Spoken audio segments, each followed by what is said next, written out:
Hello students, हम पढ़ रहे थे अलाउद्दीन खिलजी के बारे में। अलाउद्दीन खिलजी जो 1296 से लेकर 1316 ईस्वी तक यानी 20 वर्ष तक इसने दिल्ली सल्तनत पर शासन किया और दिल्ली सल्तनत का सफलतम शासकों में से एक ये माना जाता है। इसका हमने बात की, इसके जीवन की प्रारंभिक कठिनाइयाँ, फिर जो है इसके विजय अभियान में हमने बात की उत्तर भारत का विजय अभियान फर्स्ट इसका, जिसमें इसने गुजरात को जीता, रणथंबोर, और उसके बाद चित्तौड़ के बाद जो है मालवा, सिवाना, जालोर वाले क्षेत्रों पे, फिर इसके उत्तर भारत के राज्यों को जीत कर इसने अपने अधीन कर लिया। उसके बाद दक्षिण भारत के राज्यों को ये जीतने के लिए, अब देखो दक्षिण भारत वाले राज्यों को जीत के अपने अधीन नहीं कर रहा है, ये उनसे सिर्फ टैक्स वसूल रहा है और अपना अधीनस्थ मित्र बना के उनको छोड़ रहा है कि तुम मुझे हर साल टैक्स देते रहो, क्योंकि वो जानता है कि दक्षिण भारत बहुत दूर है और वहाँ पर डायरेक्ट शासन करना संभव नहीं है। तो इसमें हमने बात की थी कि दक्षिण भारत में 4 प्रमुख वंश थे इस समय जो शासन कर रहे थे, तो अपना अधीनस्थ मित्र बना के उनको वो शासन कर रहा है। तो पहले हम बात करते हैं फर्स्ट वारंगल का विफल अभियान, यानी पहला जो अभियान होता है उसमें अलाउद्दीन की सेना को सफलता हाथ नहीं मिलती, वारंगल पे ये कर रहा है। तो 1302-3 ईस्वी में अलाउद्दीन ने नुसरत खां के भतीजे, ये नुसरत खां वही है जो रणथंबोर अभियान में मर गया था, उसका भतीजा है छज्जू, और जूना खां जो बाद में मोहम्मद बिन तुगलक बनेगा, के नेतृत्व में एक सेना वारंगल पर आक्रमण करने के लिए भेजी थी।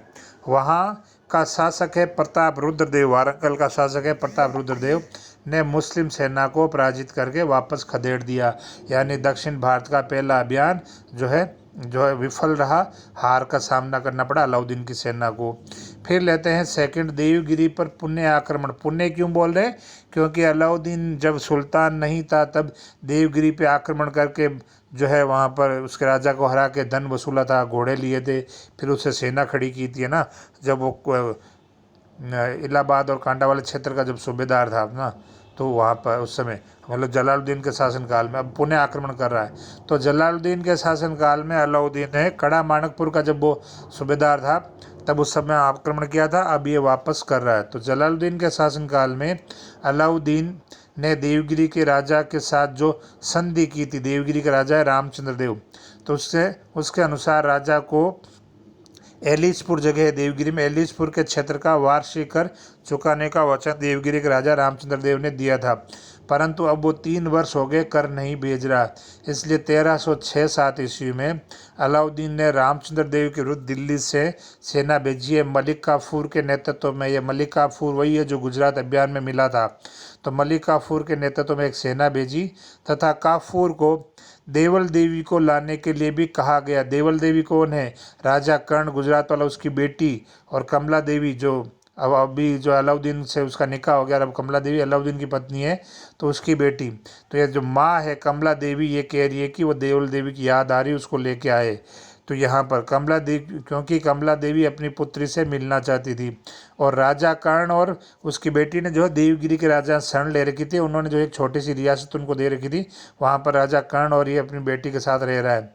तो राजा कर्ण ने वहाँ शरण ले रखी थी। सुल्तानपुर के निकट राजा कर्ण को ही इस मलिक काफूर की सेना के साथ सबसे पहले मुस्लिम सेना का सामना करना पड़ा। कर्ण परास्त होकर के भाग गया वहाँ से सुल्तानपुर से, परंतु जो इसकी बेटी है देवल देवी वो शाही सेना के हाथ में पड़ गई और जिसे दिल्ली भेज दिया गया। यानी मलिक काफूर ने देवल देवी को दिल्ली भेज दिया गया और दिल्ली में इस देवल देवी का विवाह खिज्र खां के साथ कर दिया गया। यानी अलाउद्दीन का बेटा जो है खिज्र खां, जिसके नाम पे चित्तौड़ का नाम खिजराबाद रखा था, उसके साथ देवल देवी का विवाह हो जाता है। इसके बाद काफूर ने देवगिरी पर आक्रमण किया और अंततः राजा रामचंद्र देव को आत्मसमर्पण करना पड़ा। देवगिरी का खजाना व देवगिरी का खजाना और राजा रामचंद्र देव को दिल्ली भेज दिया गया। दिल्ली में अलाउद्दीन ने रामचंद्र देव के साथ अच्छा व्यवहार किया, क्योंकि अलाउद्दीन की नीति क्या है कि दक्षिण वालों को दोस्त बना लो और टैक्स वसूलते रहो, है ना, तो उसको कोई मारना वारना नहीं है। तो अच्छा व्यवहार किया और उसे राय रायन की उपाधि दी, ध्यान रखना ये उपाधि राय रायन की दी, तथा देवगिरी का राज्य उसे वापस लौटा दिया गया। और साथ ही साथ एक नवासारी का जिला है उसको भी निजी जागीर के रूप में अलग से दे दिया गया, इनाम के रूप में, गिफ्ट के रूप में दोस्त को भेंट में नवासारी का जिला दे दिया गया। इस प्रकार सुल्तान ने राजा रामचंद्र देव को अपना अधीनस्थ मित्र बना लिया, यानी टैक्स वसूलेगा, अपने अधीन एक मित्र के रूप में उसे दोस्ती कर ली और उसका राज्य लौटा दिया गया। अब राजा रामचंद्र देव जब तक जीवित है तब तक वो टैक्स देता रहेगा। बाद में इसका बेटा शंकरदेव शासक बनता है, वो विद्रोह कर देता है। वो शुरू से अलाउद्दीन के खिलाफ है। और दूसरा शंकरदेव और जो कमला देवी की बेटी है, देवल देवी कर्ण और कमला देवी की, ये देवल देवी और शंकर देव का विवाह होने वाला होता है, लेकिन अपहरण की वजह से इसका नहीं हो पाता, इसलिए भी ये सुल्तान या दिल्ली सल्तनत के खिलाफ है।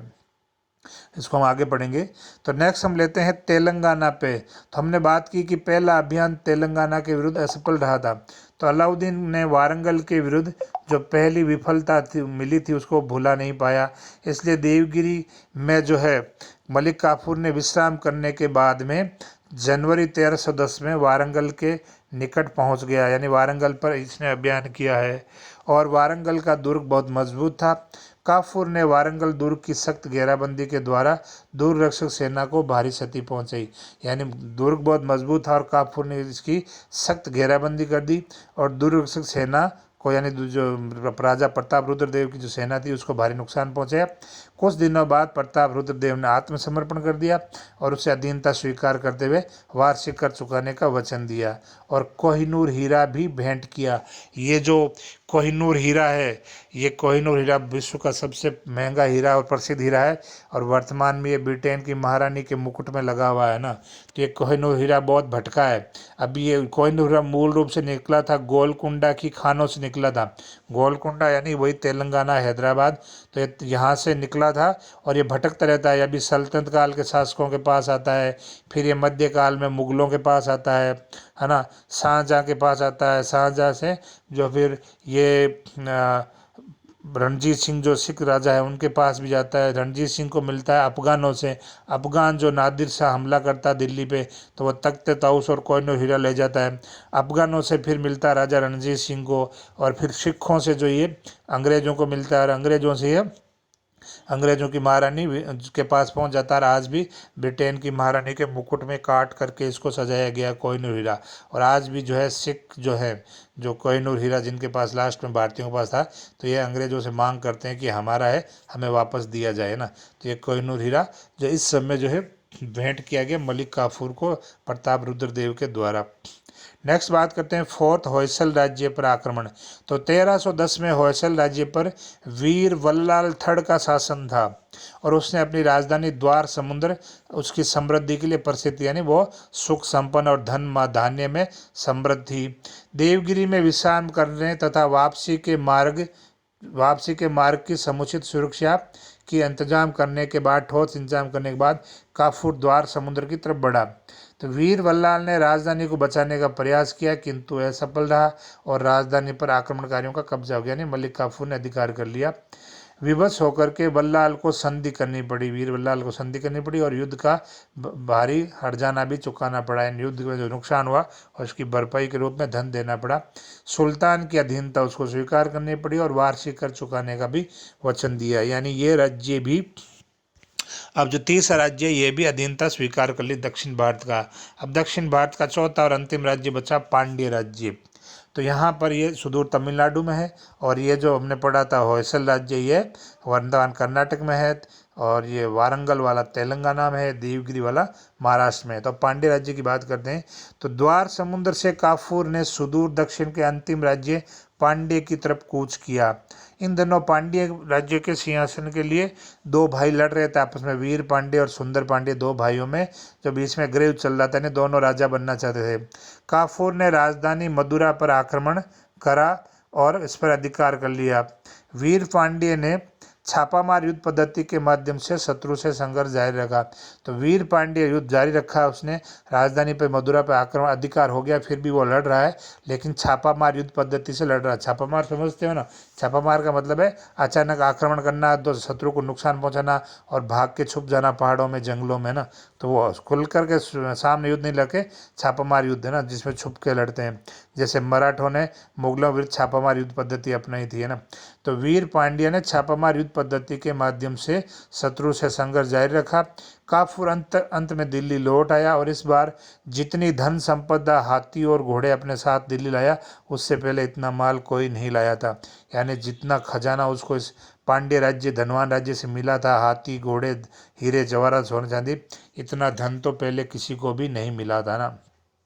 कहते हैं कि महमूद गजनी ने जब सोमनाथ मंदिर पर आक्रमण किया तो उसके इतना, सोमनाथ मंदिर जो गुजरात में द्वारिका के पास में है, तो वहाँ से जो इतना धन संपदा उसको मिली थी, तो कहते हैं कि जो अगला ऊँट पे लेके गया था, जो पहला ऊँट जो उसके गजनी पहुँच गया था और लास्ट ऊँट जो है वहाँ पर सोमनाथ मंदिर पे था, है नहीं, इतना कि जो है खजाने की लाइन लग गई थी। तो वो उससे भी ज़्यादा धन जो है मलिक काफूर इस दक्षिण अभियान से लेकर आया है। अगला पढ़ते हैं देवगिरी पर अंतिम आक्रमण। अब देवगिरी ने पहला दिन तो मान ली, लेकिन राजा रामचंद्र देव की मौत हो चुकी है। तो राजा रामचंद्र देव की मृत्यु के बाद शंकर देव देवगिरी का शासक बना।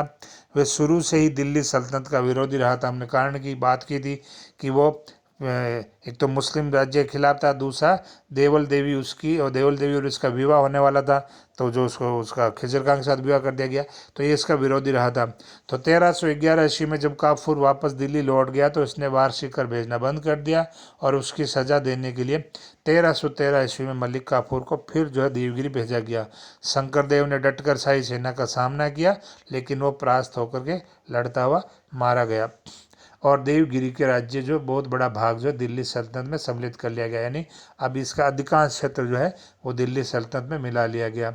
इसके बाद काफूर ने तेलंगाना और होयसल राज्यों पर भी आक्रमण करके उन राजाओं से धन वसूला और फिर दिल्ली लौट आया।